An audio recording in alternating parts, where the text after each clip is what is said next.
السلام علیکم دوستوں، امید کرتا ہوں آپ لوگ خیر وفیت سے ہوں گے۔ ورلڈ نالج کی ایک اور ویڈیو میں آپ سب کو خوش آمدید۔ گزشتہ روز بشرا بی بی کے ایک بیان پر پورے پاکستان میں وویلا مچا ہوا ہے۔ حکومت نے پوری پی ٹی آئی کو آڑے ہاتھوں لیا ہوا ہے۔ اسی کے اوپر میں کچھ تفصیلات آپ کے سامنے رکھوں گا، آپ نے بنے رہنا ہے میرے ساتھ ویڈیو کے اینڈ تک۔ بشرا بی بی نے عمران خان کے سعودی عرب دورے کا ذکر آخر کیوں کیا؟ جی ہاں دوستو، سابق وزیر اعظم عمران خان کی اہلیہ بشرا بی بی نے حال ہی میں جیل سے ضمانت پر رہا ہونے کے بعد پہلی مرتبہ منظر عام پر آئی ہیں اور ان کے سعودی عرب کے حوالے سے ایک بیان کی وجہ سے Pakistan Tehreek Insaf P T I کو سخت تنقید کا سامنا کرنا پڑ رہا ہے۔ جمعرات کے روز پی ٹی آئی کی جانب سے جاری کردہ ایک ویڈیو بیان میں بشرا بی بی نے متعدد دعوے کیے۔ ان میں سابق وزیر اعظم عمران خان کے سعودی عرب کے دورے پر ننگے پاؤں جانے اور اس کے بعد اس وقت کے آرمی چیف قمر جاوید باجوہ کو موصول ہونے والی مبینہ کاز کا معاملہ نمایاں طور پر پاکستان میں زیر بحث ہے۔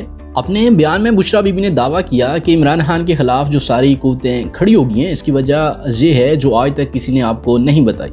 عمران خان جب سب سے پہلے ننگے پاؤں مدینہ گئے اور واپس آئے تو جنرل باجوہ کو کاز آنا شروع ہو گئی تھی کہ یہ تم کیا اٹھا کر لے آئے ہو۔ انہوں نے مزید کہا کہ ہم تو ملک میں شہریت ختم کرنے لگے ہیں، یعنی کہ ان کا جو اشارہ تھا وہ سعودی عرب کی طرف تھا، اور تم شہریت کے ٹھیکیداروں کو لے کر آئے ہو، یہ ہمیں ہرگز نہیں چاہیے۔ اس کے بعد عمران خان اور اس کی بیگم کے خلاف میڈیا میں گند ڈالنا شروع کر دیا گیا۔ عمران خان کو یہودی ایجنٹ کہنا شروع کیا گیا۔ ان کا مزید کہنا تھا کہ اگر یہ بات غلط ہو تو آپ باجوہ اور ان کے خاندان سے پوچھیں، کیونکہ باجوہ اور ان کے خاندان نے یہ باتیں کسی کو بتائی تھی جو کسی تک پہنچی تھی۔ اور پھر بشرا بی بی نے اس کے اوپر مزید کہا کہ جب آپ اقتدار میں ہوتے ہیں تو ادارے بھی آ کر آپ کو رپورٹس دیتے ہیں۔ انہوں نے یہ بھی کہا کہ عمران خان کو یہ بھی بتایا گیا تھا کہ اصل کہانی یہ ہے کہ آپ کو ملک میں حقیقی آزادی اور انصاف اور پھر ننگے پاؤں مدینے چل کر جانے کی سزا دی جا رہی ہے۔ دوستو، بشرا بی بی کا یہ بیان اس وقت سامنے آیا جب سابق وزیر اعظم عمران خان کی جماعت نے اتوار کے روز ملک بھر میں احتجاج کی کال دے رکھی ہے۔ بشرا بی بی نے اپنے بیان میں اس کا تذکرہ کرتے ہوئے کہا کہ وہ عمران خان کا پیغام پہنچا رہی ہیں کہ تمام لوگ اتوار کے روز احتجاج کے لیے گھروں سے باہر نکلیں۔ تاہم بشرا بی بی کے ویڈیو بیان کو حکومتی حلقوں کی طرف سے سخت تنقید کا نشانہ بنایا جا رہا ہے، بلکہ حکومتی وزراء کی طرف سے اسے ملک دشمن بیانیہ کہا جا رہا ہے۔ دوستوں، میں آپ کو بتاتا چلوں کہ پاکستانی سیاست میں سعودی عرب کا ذکر کوئی نئی بات نہیں۔ اس سے قبل بھی سعودی حکمرانوں کا پاکستان کی سیاست میں کردار رہا ہے۔ اگر تھوڑا سا پیچھے جائیں ماضی میں تو 1999 میں جنرل ریٹائرڈ پرویز مشرف نے سابق وزیر اعظم نواز شریف کی حکومت کا تختہ جب پلٹا اور انہیں قانونی مسائل کا سامنا ہوا تو نواز شریف بھی مبینہ ڈیل کے نتیجے میں جلا وطنی کاٹنے سعودی عرب ہی گئے تھے۔ ایسا کوئی پہلی بار نہیں ہوا کہ عمران خان کی سیاست کے حوالے سے سعودی عرب کا ذکر سامنے آیا ہو۔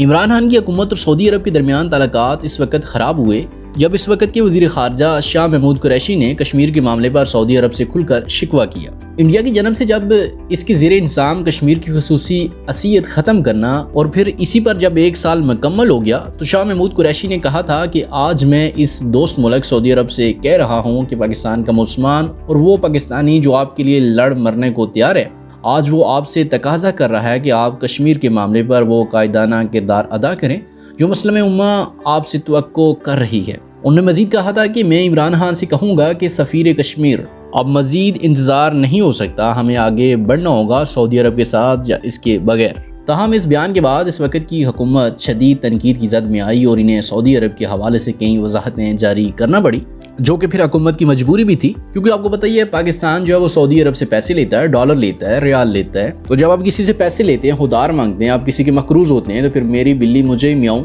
وہ والا حساب ہوتا ہے۔ آپ کسی کے آگے سر اٹھا کے بات نہیں کر سکتے۔ تو سعودی عرب کو بھی یہ چیز گوارا نہیں تھی۔ دوستو، اب ایک سوال ہے کہ کیا اس سے پی ٹی آئی یا عمران خان کو سیاسی طور پر نقصان ہو سکتا ہے؟ کچھ صحافی اور تجزیہ نگاروں کے خیال میں سعودی عرب کے حوالے سے اس قسم کے بیانات سے پی ٹی آئی کو سیاسی طور پر صرف نقصان ہی ہو سکتا ہے، فائدہ ہرگز نہیں۔ کچھ صحافی برادری کا کہنا ہے کہ سعودی عرب کے حوالے سے یہ بات پاکستان میں سب جانتے ہیں کہ اس نے مشکل وقت میں پاکستان کا ساتھ دیا ہے، اس میں حالیہ مسائل موجود ہیں جہاں سعودی عرب نے پاکستان کے زر مبادلہ کو متوازن بنانے میں مدد کی اور حال ہی میں پاکستان میں سرمایہ کاری کے معاہدے بھی کیے۔ مزید اس کے اوپر شہباز حکومت کا کہنا تھا کہ سعودی عرب کو سیاسی مقصد کے لیے نشانہ بنانا افسوسناک ہے۔ دوستو، اگر اسی کے اوپر پی ٹی آئی کے موقف کی بات کریں تو خیبر پختونخوا کے وزیر اعلیٰ کے مشیر اطلاعات بیرسٹر سیف کا کہنا ہے